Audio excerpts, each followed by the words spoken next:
sino sumapak sa'yo? Hindi naman masikip. Yan, panalo kayo dyan, Zak, ha? Nakakuha ko ng 1K yan. Aling baby! Gusto po namin kalaro si Makoy. Gigisingin ko na, susundin ko pa siya, tapos may dala pa akong kape. Wow. Sa totoo lang, dapat galit ako ah. What's up guys? Another watch, another deal tayo. Another natin si parang Makoy. Tagal. Hindi pa. Oh, kita nyo. Paano ba yan? No answer. Maambon. Natakbo tayo. Sakit tayo na doon. Panood ko na to. Yun oh. Kapustahan, sasagot to hindi. Hindi yan sasagot. Mga alas stress pa yan. Baling puyatan, papalagyan, pero maga. Gising na. Gisingin ko na, susundin ko pa siya, tapos may dala pa akong kape. Wow. Sa totoo lang, dapat galit ako ah.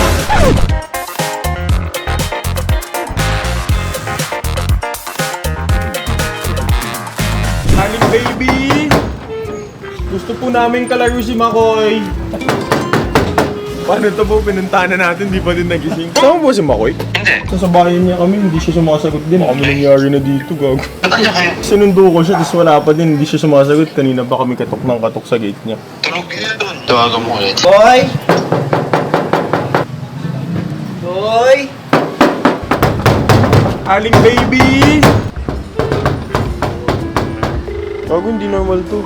Kaya na eh. Nagigising doon sa tawag. Boy! May CCTV siya, yung bukas ilaw.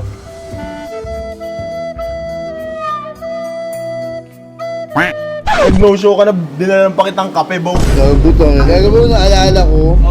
Gago may deal pala kami. Magbihis ka na kasi sinundo ka na namin. Foreign act ko lang, sabi ni parang mo, may puting t-shirt pa ako. Putang ina, nasan yung puti? Like, alam niyo ba yung kasi decision fatigue ang tawag doon? Oh, fun fact! Eh, si Steve Jobs, isa lang outfit nila. Lahat ng mga CEO, si Mark Zuckerberg, yan, mga naka-t-shirt lang. Kasi binabawasan mo dapat ang decision making mo throughout the day. Kaya puting t-shirt lang, jeans, puting sapatos. Game na, wag mo nang pag-isipan ng mahirap yung kasi mas madami kang desisyon na kailangan pag-isipan pa. Kaya si Makoy, ganun yung gets ko yung logic ni Makoy, yung galing. Anong brand ba? Anong size? Lahat ng taila ng Uniqlo, meron ka. Ay, Bo, mag-toothbrush ka muna. Oo nga pala po ito, nakalimutan ko pero di ko nakalimutan dali. Paano charcoal yan ha? Mag-toothbrush ka muna, Bo. Oh. Urgency defies all means. Resize. Paalam. Paalam. Happy Cholo. Bro! Teka, hindi natin nag-party. Kaya nakatagal mo nakilala si Makoy? Tagal na. Tagal na rin eh. Mga apat. Kasi sa pang 5 taon ka niya lolokohin. Jack, liga dito. Size 11 ka, di ba?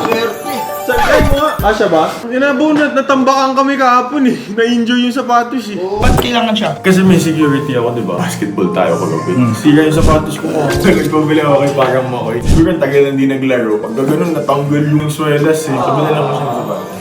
Binira mo. Zak, dito ka, upo ka dito. Sakto? Hindi naman masikip. Lando, panalo kayo dyan, Zak, ha? Sakto lang, boss. Sure ka, hindi masikip kasi kung masikip, pwede tayo magpakuha ng ibang size. Size pa, bro. Sagad eh. 500. Hindi na lang. 1,000. 1,500. Bili mo na? 2,000. Pa-deliver ka na dito, 2,500. Oh, bro.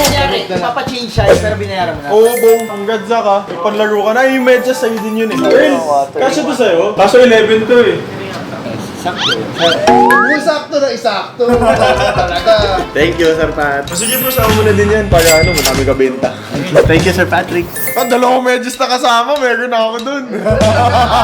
Yung isa ba, dala mo na lang? Ayos ba? Pero pag ano, pasa mo sa akin yung bola. Ganyan hindi. Dapat malayo pa lang, siniset up mo na. Ay, baka na, angas na tingnan mo. Angas na tingnan mo. Paring hype, sino sumapak sa'yo? Panoorin niyo na lang yung vlog ni Paring Cholo. Boss, Kamusta? Inaano ko lang, binibili ko lang yung mga laban natin next week, boss. Binibilang ko na, sinusuyuan ko na yung mga kalaban. Alam ko tinawag niyo ako kasi sa tawaran eh. Nakakuha ko ng 1K yan. Ask me how. Ay, po, kape tayo, kape tayo. Basta may dandilan dito no, kahit hindi lalo. May dandilan coffee. Thank you, thank you. Pag kailangan ulit. Ako wala pa ako sapatos eh. Ganyan ako, iniuna ko yung iba bago ako.